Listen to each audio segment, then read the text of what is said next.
Salut tout le monde, c'est PrimeFX et on se retrouve aujourd'hui pour un nouvel épisode de la série sur la création d'un forum en PHP.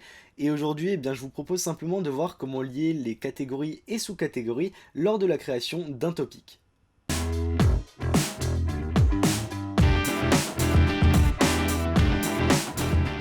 Donc pour ça, rien de trop compliqué, je vous rassure, surtout par rapport à ce qu'on avait fait la semaine dernière. Vous pouvez le voir à l'écran, j'ai ici les views, les topic views. Donc là, si on clique dessus, si on va sur périphérique par exemple, on a bien nos deux petits trucs qui apparaissent.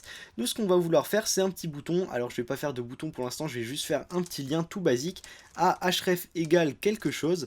Et là, on va mettre créer un nouveau topic. Voilà, on va mettre ça comme ça. Hop, voilà, ça fait un petit lien comme ça. C'est vraiment tout simple, j'en ferai un petit bouton d'ici le prochain tuto. Mais pour l'instant, on va laisser ça comme ça tout simplement. Donc en fait, ce bouton va apparaître uniquement lorsqu'on va être dans une catégorie. Donc là, on va être par exemple dans images et son, ça va apparaître. Dans périphérique, ça va apparaître.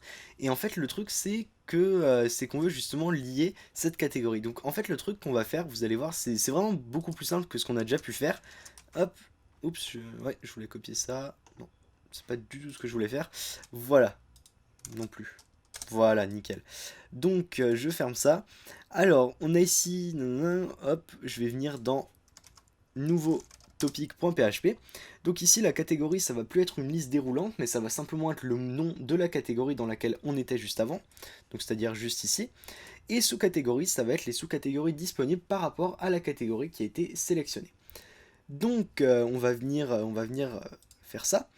Alors là, il y aurait plusieurs moyens de le faire. Le premier, ce serait de le faire via une variable de session. Par exemple, en prenant voilà, la session de la dernière catégorie qui a été visitée. Mais le problème, c'est qu'à ce moment-là, on se retrouverait avec un petit problème si la personne reste par exemple trop longtemps sur la page, si elle reste trop longtemps inactive, la variable de session pourrait s'effacer, vu que la session pourrait être renouvelée simplement. Du coup, le mieux, ça va être de faire passer en fait la variable par l'URL. Donc là, pour faire passer cette variable par l'URL, je vous propose simplement ici, on va prendre donc notre page nouveau topic qui est juste ici. Voilà, on va mettre le lien vers celle-ci, voilà, hop, comme ça. Point d'interrogation, et là on va dire catégorie égale, et là ça va être le nom de la catégorie sur laquelle on était. Du coup, en fait là on va faire un truc, on va carrément pouvoir faire encore mieux. Ça va être de passer directement l'idée de la catégorie. Autant la semaine dernière, dans le tuto de la semaine dernière, j'étais pas trop pour l'affichage ici de mettre l'idée de la catégorie, je trouvais que ça avait aucun sens au final. Mais là je me dis que pour créer un topic au final on n'a pas besoin que l'URL soit magnifique et qu'il y ait le petit nom de la catégorie tout joli. Vous pouvez le faire si vous voulez, en soi on avait déjà fait le système pour vérifier que la catégorie correspondait bien, mais on n'est pas obligé de le faire, on peut simplement passer par l'idée pour le coup, c'est pas plus dérangeant, donc catégorie égale et on va mettre l'idée. Donc pour mettre l'idée, je vais simplement prendre l'idée de la catégorie, alors tac, je vais mettre point d'interrogation égale, et là ça va être ID catégorie qu'on avait récupéré ici, voilà, ID catégorie. Voilà, donc là, on devrait être bon. Normalement, si j'actualise ça, créer un nouveau topic, je vais vérifier. Ça ne m'affiche pas de lien en bas. Ok, mais en tout cas, c'est le bon. On arrive sur le numéro 3. Si je change ici, je vais dans images et son. Oui, non, j'étais déjà dans celui-là. Si je vais dans périphérique, on arrive bien dans le numéro 2, voilà. Et si je vais dans programmation, on arrive sur le numéro 1 normalement. Voilà, on a bien catégorie égale 1. Donc là, notre catégorie, elle passe bien par l'URL. Donc on va venir traiter tout ça. Alors, c'est parti, on va retourner dans notre page nouveau forum, nouveau topic, pardon, nouveau topic et nouveau topic, nouveau topic, voilà, juste ici. Donc du coup, ça m'a enlevé l'autre, pas super. C'est pas grave, on va déjà rester sur cette page. Donc, ici, if set session ID, ok, on va venir récupérer la catégorie en haut, donc on va dire if set get catégorie. Dans ce cas-là, on continue, sinon ça sert à rien, sinon on n'a pas besoin de continuer. Donc ça, je vais venir le mettre comme ça. Ok, voilà, nickel. Et donc là, sinon, on va mettre un petit die. Hop, die. La catégorie, veuillez sélectionner. Enfin, pas veuillez sélectionner du coup. Aucune catégorie sélectionnée, voilà. Aucune catégorie sélectionnée. Définie plutôt. Ouais, c'est même pas une sélection, c'est une définition. Voilà. 3 petits points. Les die, en fait, je les utilise juste souvent pour les erreurs qui n'ont pas lieu d'être. C'est-à-dire que là, normalement, si une personne a suivi le fonctionnement normal du site, elle n'était pas censée arriver sur cette page. Du coup, théoriquement, c'est une erreur qui s'affichera quasiment jamais. Donc, au cas où elle s'affiche, c'est pas bien grave d'avoir juste un petit affichage comme ça et pas d'avoir une page toute jolie avec l'erreur qui s'affiche correctement. Donc on va continuer, on va récupérer donc la catégorie. Alors là je vais faire une petite vérification, donc on va dire get catégorie égale HTML special chars de get catégorie, histoire de sécuriser tout ça comme d'habitude. Catégorie, voilà. Et donc là on peut continuer, on va faire notre petite requête, donc ça va être get, même pas get du coup, ça va être rec cat égale bdd prepare select all from category plutôt, f-du-bas catégorie, j'oublie toujours le petit f, where id égale point d'interrogation, et donc là en id on va venir faire passer, hop, execute array, on va venir faire passer notre get catégorie. Donc là c'est nickel, et là le truc, le prochain truc qu'on va vérifier, c'est si la catégorie existe. Donc pour ça on va juste faire un row count, donc cat existe égale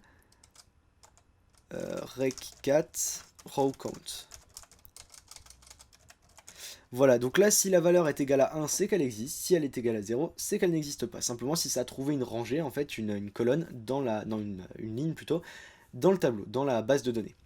Donc hop, on revient ici, on fait une nouvelle condition, un petit if, cat existe est supérieur ou égal à 1. Normalement c'est égal à 1, donc ouais, égal à 1.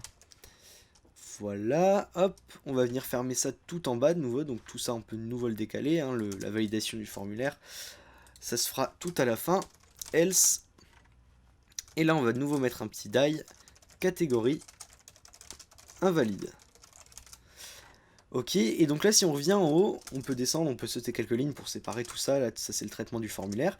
Ici on va avoir le nom de la catégorie, donc le nom de la catégorie en fait, ça va simplement être, voilà on peut remplacer ça par catégorie, parce que le nom de la catégorie ça va être catégorie égale catégorie non. Catégorie non. Voilà, et donc là on a le nom de la catégorie qui apparaît. Donc on va aller afficher ça déjà, histoire de voir si ça rend bien. Donc je vais aller dans nouveau topic.view, et donc là on va mettre ici, catégorie, ça va pas être une liste, du coup il va pas y avoir de select en fait.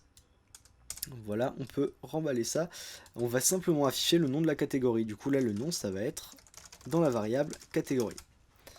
On actualise ça, ah ça me dit qu'il y a un petit problème à la ligne 14, hop. Alors, qu'est-ce que j'ai fait? Oui, c'est pas dans ce fichier. Ligne 14. Catégorie égale catégorie non. Oui, effectivement, parce que j'ai pas fait de fetch du coup sur la requête. Donc, il faut d'abord que je fasse mon fetch. Voilà, catégorie égale catégorie fetch. Voilà, là ça devrait être bon. Ok, absolument pas. Ligne 15. Oui, c'est parce que je me suis trompé de variable. Forcément, ça peut pas marcher. Catégorie. Ok, nickel. Donc là, c'est bon, on a bien la catégorie ici qu'on ne peut plus choisir. Et là, on va vouloir lister toutes les sous-catégories qui correspondent à cette catégorie. Donc là, à ce moment-là, je vais juste récupérer les sous-catégories. Donc je vais dire sous-catégorie est égal à bdd prepare select all from f sous-catégorie where id catégorie est égal à, et donc là je vais faire passer l'idée de ma catégorie, donc execute array, et donc là en tableau on va simplement venir mettre get catégorie, donc ça va être l'idée, l'idée, on peut appeler ça, on va prendre le get catégorie, il n'aura pas changé d'ici là, voilà nickel. Et donc là on a tout ce qu'il nous faut, on va juste faire une petite boucle. Donc ça va être ici, voilà, on a notre select, et là on va venir faire notre boucle. Donc c'est-à-dire on va mettre php, php while sc égale sous-catégorie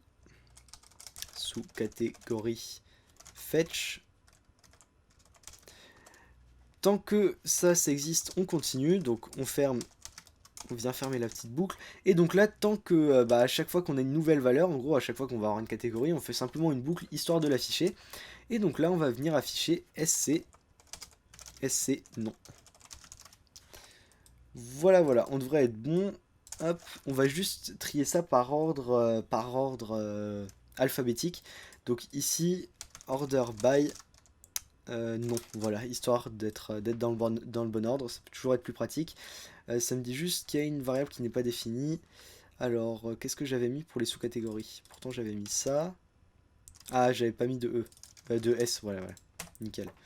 Ok, et donc là, on a bien C++, CSS, HTML, JavaScript, Java, etc., etc. Et donc là, on a tout ce qu'il nous faut. Et donc, on peut faire un truc encore mieux, c'est-à-dire que là, la valeur dans le formulaire, bah, ça va automatiquement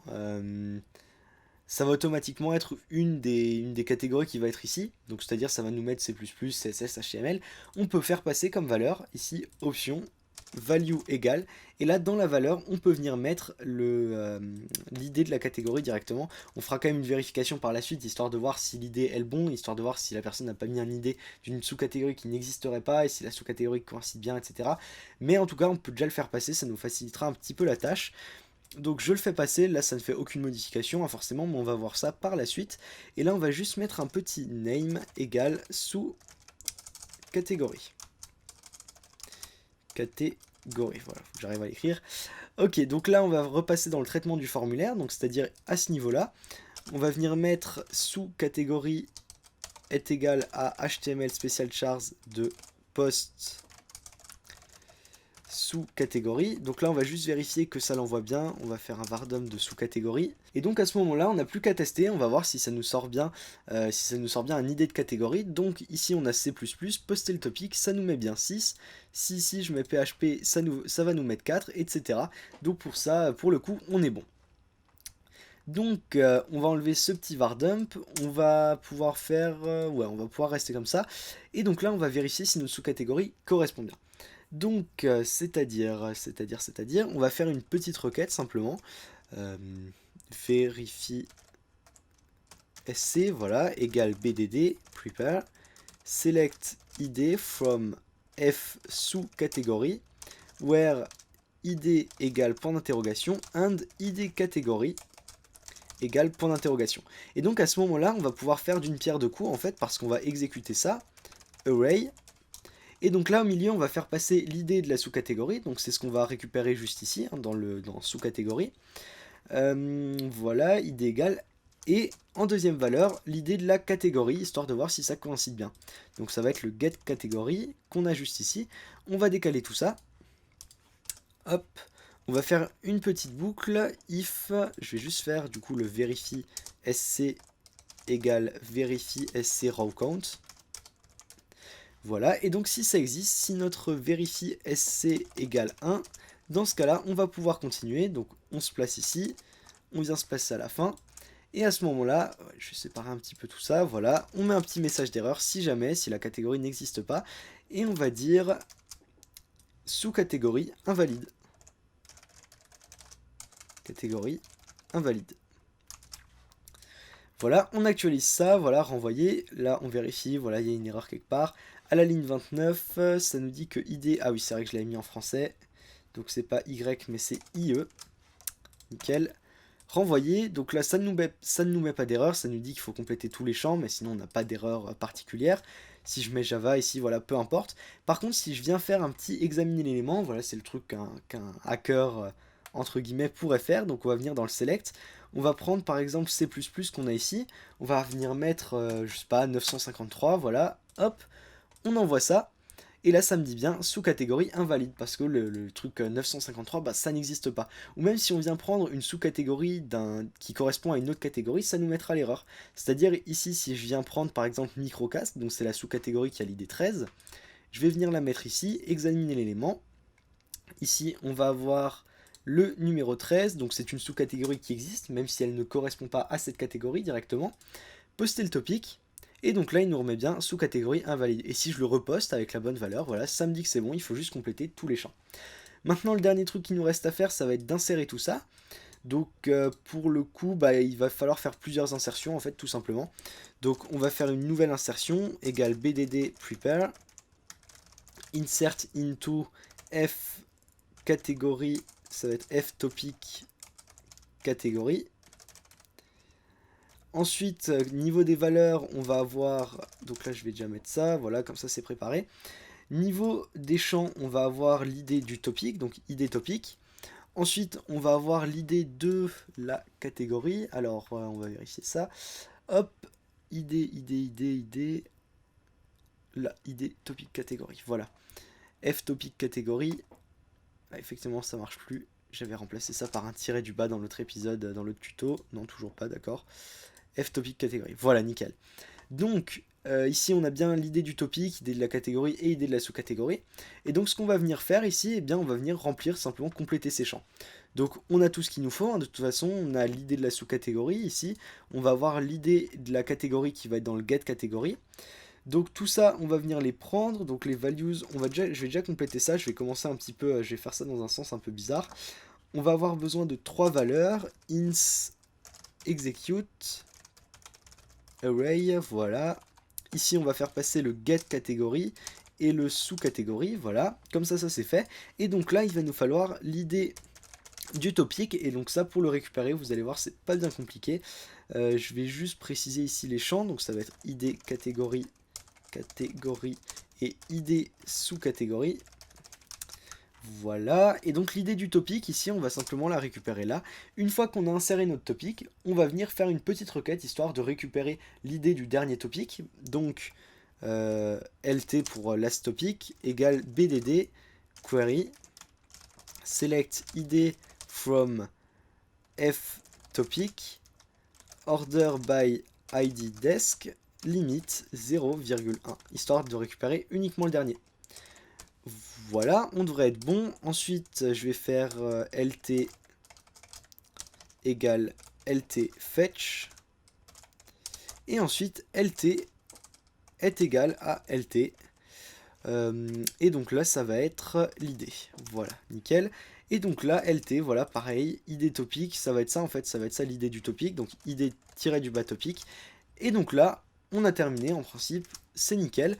On va actualiser ça, on va vérifier si ça marche, c'est-à-dire qu'on va retourner ici dans les topics. Voilà, on va aller dans les forums, dans le forum directement. Forum. Admettons que je vais ajouter quelque chose en périphérique, en programmation, voilà. Programmation ici, on crée un nouveau topic. Ici, on veut que ce soit dans la catégorie PHP par exemple. On va dire mon texte ne s'affiche pas. En message, on va dire bonjour, j'ai un problème avec PHP, 3 petits points. On poste le topic, voilà, ça ne nous met aucun message, hein, donc par la suite on fera une petite redirection et de ça. Je vous montrerai également dans un prochain tuto, vous allez voir comment faire pour que s'il y a une erreur, par exemple ici, si ça nous met veuillez compléter tous les champs et qu'on avait par exemple sélectionné Perl, ou qu'on avait déjà mis un titre et qu'on avait sélectionné quelque chose pour que ça nous réaffiche tout ça, je vais vous montrer comment le faire, hein, vous inquiétez pas, on va pas tout effacer à chaque fois que l'utilisateur essaie de poster quelque chose mais qu'il y a une erreur.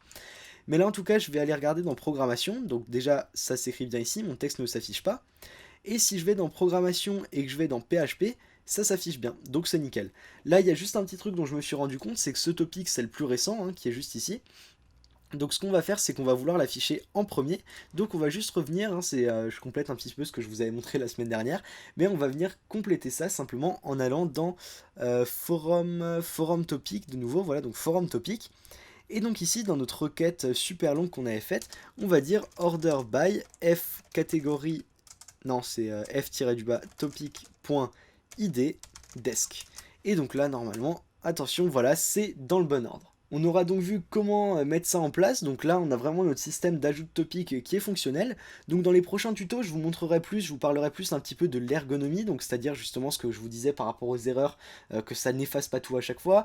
On pourra également voir comment ajouter par la suite l'URL rewriting, un éditeur de texte personnalisé et bien sûr les réponses aux topics. Donc là il reste encore pas mal à faire. Le prochain truc que je vous montrerai je pense la semaine prochaine, ce sera comment afficher chaque topic, donc comment... simplement comment montrer à l'écran, voilà, comment avoir une page dédiée à chaque topic, et ensuite on verra comment ajouter des réponses pour chaque topic.